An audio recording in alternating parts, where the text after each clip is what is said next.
guys, welcome back. Okay, so I went to locals this past Saturday. I ended up doing pretty well because I ended up winning, which is so cool. Because I wanted to try out the Salamangreat deck with microcoder, right? This little guy. And this guy came in the game, and I don't know, I just been wanting to try, but it took me a while to get a hold of a playset. But I ended up getting it before the event, so I was like, oh, it's so cool. So, Europe saw some play. It saw some play in Europe at the YCS. Some people were trying it. Some people like it, some people don't. It's very divided because like it makes it a little bit more combo heavy, but like the deck loses to Nibiru anyways, you know. So it's like, you know, might as well. Like if there's those times where you could play conservative, where you could play like very minimal, and then at least set a roar, set your rage, and then have like some sort of recurrence, and just so you can live, basically, just so you can live for the longer. But I wanted to just try it out, and it did really well. The entire day, it was just amazing, man. It was just so good. So for those of you that are new to the channel, this is not gonna be a standard deck list, and a lot of my deck lists are not really standard. They're very different. Through my own logical process, the way I see things. But yeah, just yeah. So of course, if you're playing triple debug, because if you know by now, it's not gonna be 40 card build. Like it's not. It can't be because of the way the deck is built. So these are like your main non-salad monsters, right? Because basically this is like these are your normal summons, or these are like your consistency cards, right? This gives you debug. I mean Gazelle, right? Gazelle. It gives you the level 4 that you need sometimes to make Dweller, which is insane. And then of course, if you open up kind of bad, then that's what Buffalo's for. You just like, if you open up a bunch of salads, you just summon this, discard a salad, and then hopefully fix your hand that way. And then microcoder is basically it's a lot of things. It's a consistency card. It's a combo piece. It's just so good. The fact that you can search Silent Mining and search the Code Chakra archetype trap, that is like a solemn, basically. It's like a crescendo and the Cobble the Grave in one, which is insane. But yeah, the fact that it's still cyber is just not too bad. But yeah, just get this here. If you want any, okay, for those of you that are interested, if you want any field like sensors or tokens, I'll put the link in the description so you can message Clinton, right? Go to his Etsy site, and you can order basically any custom token you want to make, or any custom field sensor. These are the ones I personally designed, and they've been a huge hit. So if you want one of these, just go to the description. Okay, let's put this. I'll keep this one. I guess I'll just keep it like that. Hopefully it doesn't cut off when I trim the video. Okay, and then of course then you have your salad cards, which is like kind of heavy. It's got like a lot of salad cards, right?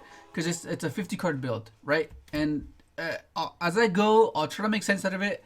Some of you might still not agree because you're really fixated on 40 and the ratio aspect and the probability of it being 40. But like, yeah, I'll get to it when I get to it. Okay, so you play your three Jaguar, 3 Foul, because you just want extensions. Like, you don't want just to be bound by your normal summon and then just lose. Like like with Salad, you need to have at least one Salad monster on the field to progress your game state. Because like there's so many times where you just have one normal summon and that the Bailings or the normal summon gets interacted with, and you just straight up lose because you might not have a Silent Mining, or you might not have Will. So you're just forced to just pass. So the fact that you have this, it gives you the chance to summon special, right? So that's 2 interactions that you have, you're forcing your opponent to deal with. Like, let's say this stays there, and then you're like, it's kind of hard like to get rid of both bodies, you know, like unless you're going up against like a Spiral that have the sleeper and they can clear both bodies. But like, I don't know, it just seems like that comes up a lot where you just want presence, you want field presence to trigger your Jaguar, trigger your Spinny, which is quite essential. And then you have triple Spinny. This is like people just cut down on the 2 because like you don't need to rank Exceed, right? You don't need to. You don't play any Exceeds to make it, so it's like it's just gonna get banished. But the fact that it's just another body you just want to see with this variation, like you want to open up this and this, this and this, or like just this and this, just to make Hida plays, or just to try to climb as high as you can to the Phoenix. I'm playing Phoenix. It's just another free body. But now that you play microcoder, it just becomes more essential because just these two cards gives you the silent mining search, because you just summon, search for Bale, bring it back, make a wolf, and then the wolf and this makes transcode, and then you search either micro or the trap card, and then the transcode brings back the wolf, which is insane. So that's why it becomes more, I guess, more crucial in this build. And the fact that you need this for Winda, because like Winda is kind of annoying, and that's another, I guess, another logical reason why I maxed out on the high beaters, because Winda's annoying. Like there's times where you can kind of like force your opponent to force out the Winda, you know, but like when you can't, it's like kind of, it's like so that's you need, like if they don't have Ali, if Alistair, right, they can't boost it. So that means any 18 beater, or even if you have a debug, you can use the effect to boost it and crash, or just boost one of these guys and just run it over. Yeah, but of course you play Prohibit Snake. Prohibit Snake is in the side because, like, I don't know, I was testing it, but like, I don't know, that's the main I ended up taking it out. And of course you play Triple Foxy, because Foxy is just, it's almost guaranteed to give you something because you play such a high Salamangreat card count, and it's just, I don't know, it's really good. Then of course you play your Falco and the one Gazelle, because Gazelle, right? This is like it's like there's this thing going around where I always seem to have this. Like whatever it is, it's always in my hand. But even if it's not in my hand, there's so many ways to get to it. You play triple silent mining, you triple this, so you could potentially draw into mining or itself, or the circle, or draw into this that gets you mining. Like you're almost guaranteed to always see Gazelle, which is what the deck wants, right? That's how you, yeah, that's what you want, right?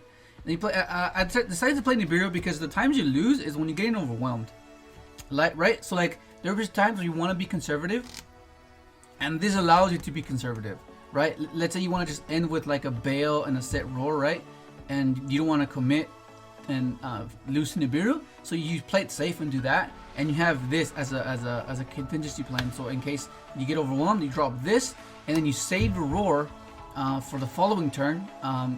For when you were paranoid that you were playing around Nibiru, and then you can negate Nibiru with that. So that's really essential. Of course, it can be dead sometimes, but it's an easy side out. It's an easy side out. And of course, Ash is just Ash. It's just basically it's a staple in the deck. You just fly, add it back. It's crazy. And of course, you play Circle and the one Sanctuary. I was playing Reborn. I was playing Fool's Burial.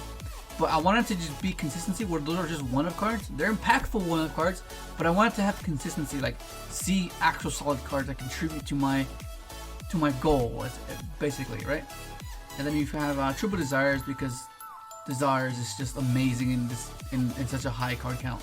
Because that means like, since like, if you play in a 40 card build, like I tried a 40 card build, like when I first picked up the deck, I was trying out the 40 card build, and I would always like banish this, banish all my 1-ups. And as you see, I'm playing multiple of the traps, and so that issue just doesn't come up. So like I said, I'll gradually explain to you why it's the way it is.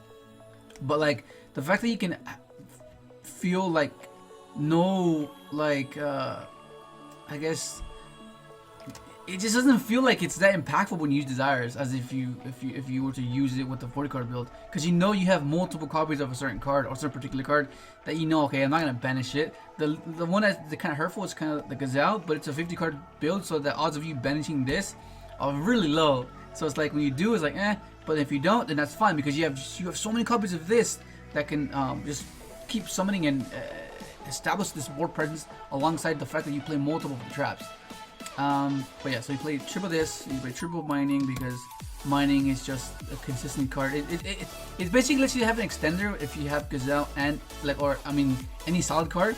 So like, let's say you try to make a push and you try to be clever with it and try to be a little bit more conservative, and then kind of feel what your opponent might have, and then try to like maneuver your way to like break and pick his board apart. And then if you manage to clear like any, I guess, mystery card, then at the end you just go, okay, silent mining, pitch a solid card, and then reveal your Gazelle, and then you know that's why you max out on these, because you want to be able to, you want to have them, not like search them or have the potential of banishing them. Then of course you have your triple will, because triple will is amazing. Like you just need it, because like I said, you need board presence. Like you can't lose to just your one normal summon being interacted with. Like you can't have that. That's how you just basically lose.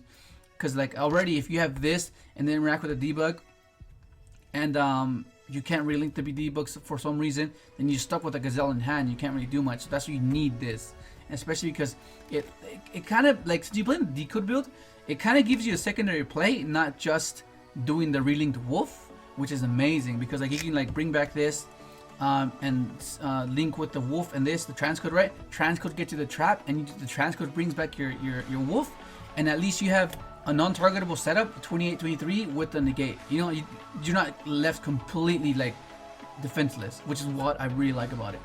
And of course, this is the trap I'm talking about. It's, for those of you that don't know what it does, it's basically when a spell, trap card, or a monster effect is activated, well, you control a code talker, right? So it's transcode.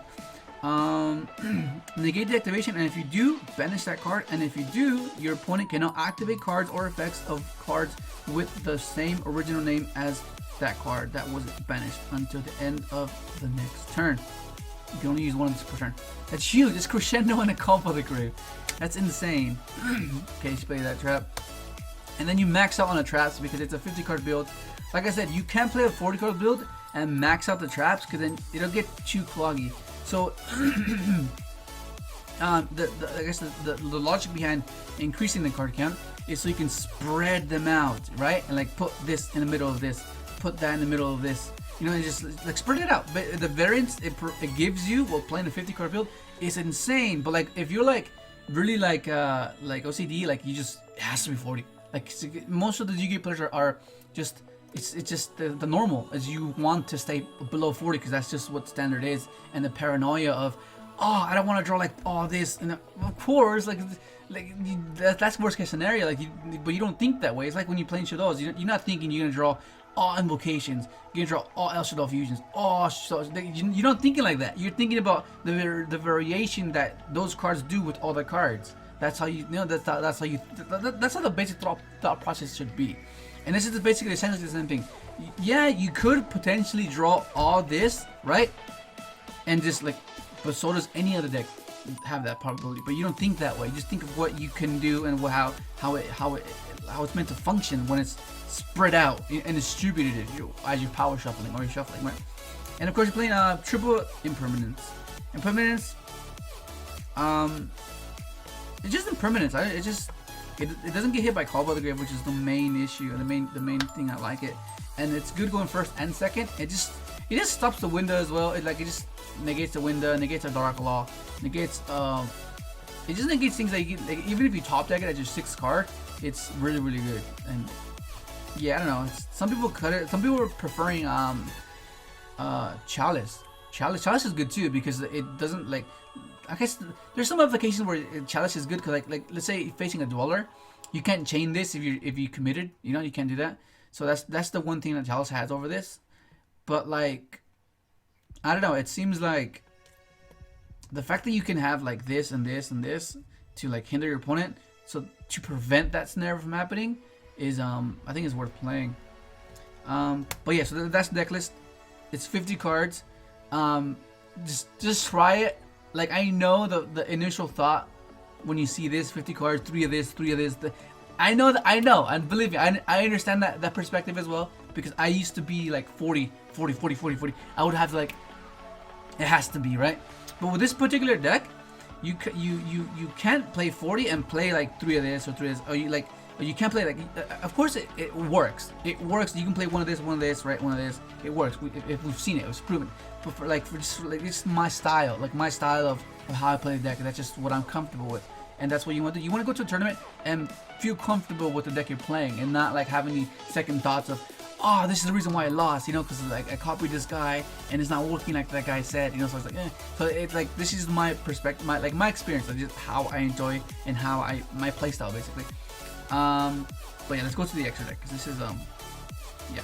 Oh, and a good thing about maxing out on these, it makes the side decking super easy. Like you can just cut down on the traps, right? Cut down the traps. That's normally what I do. I side out the traps, right?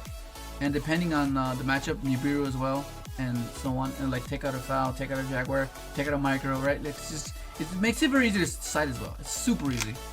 Okay, so okay, that's the main deck. But there's micro coders. Oh my god, it's so good. So good, dude. You have no idea. It's amazing. Just try it out. Okay, so the extra deck was kind of weird, right? Because I was juggling whether to main deck the Hida or main deck this one, and I was having a debate on what I wanted to do. So I kept going back and forth. I 1 minute decided this, and then last minute decided to put this in, and then like it was just like it was just like a nightmare because I wasn't sure. Like, there's so many times this came up, and I was like, fuck! I decided it out. Like, oh my god, it was super annoying.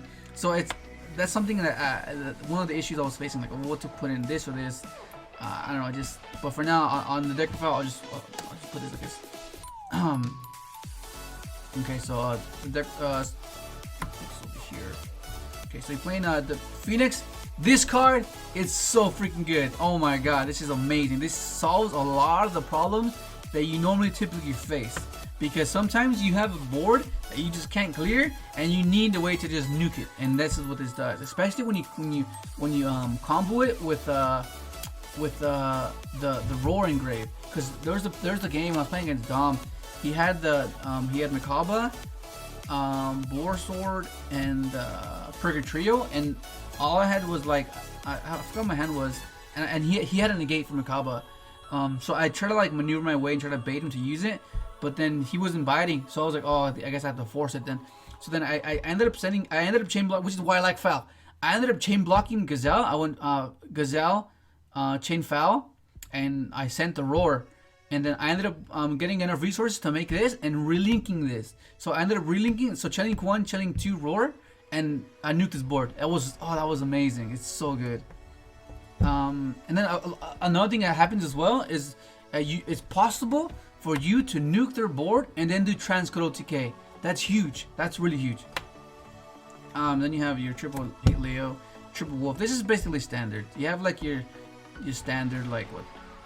Yeah, standard. And then of course you play transcode, your update, your Nightmare Phoenix, Hida. This is the one I'm like, oh, what the hell?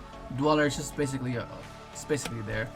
Okay, so basically like I was playing these guys. I was considering to play either of the code chakras just to trigger the micro.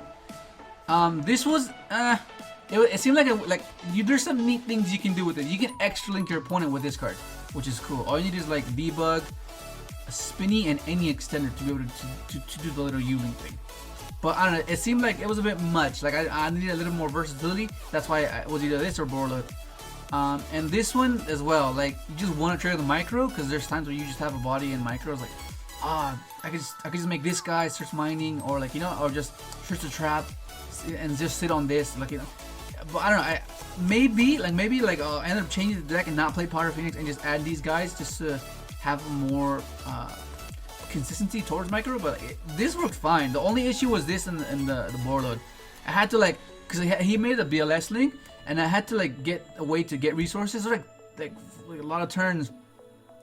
And then the only way you can get around it is if you make this and you pump it up with spinny, and that was like, oh, this is a nightmare. And this just solved that, like it's way easier. But yeah, so yeah, this is the one thing. I don't know, just go back and forth. But yeah, it's crazy, super crazy. Like the fact, yeah, it's crazy. Okay, and then side deck was okay, side deck. It was between Hida and this. I played triple fire kaiju. I like this because it's a fire and it doesn't restrict you to your normal summon or your special. Like, you know, you give kaiju their one probabilic monster, and you can manage with the other one. Assuming they have two boss monsters, you can manage with the other one, and you can special your own, right? And the fact that you can add it back off of Wolf is insane, because this helps you with those non-targetable, non-destructible type of scenarios, which is what I like. And like if you open up multiples, like let's say you open up 3 and any like a debug, it's fine, because like you can go kaiju, special summon debug, right? Link it away, and then summon your kaiju again, which is it's huge. It's 3k meter, man. It's like it gives you the muscle that solids lack sometimes. You kind of struggle to OTK. So like, yeah, like, because that's why you put max out on debug. Like you want to have a 1-card thing, right? You go kaiju the one that negates the debug, summon debug, search, link it away, special this, right? And then so you get what I'm saying. and then leak it away, and then special on the one. Like that's insane. Like that's crazy. 3K beaters and like it's crazy. Yeah. So that's your. That's that. And then play one snake because you just want the fact that if you play against dolls, you want an out, and this is just an instant out. Dark Ruler no more because against builder boards, all you do is get to this and make a Power Phoenix and nuke their board, or you do this play where you take their monsters, which is cool. Like they won't die that turn, but the fact that you can just nuke their board is huge. Then one cosmic, I wasn't sure what to put in, but I just ended up putting this.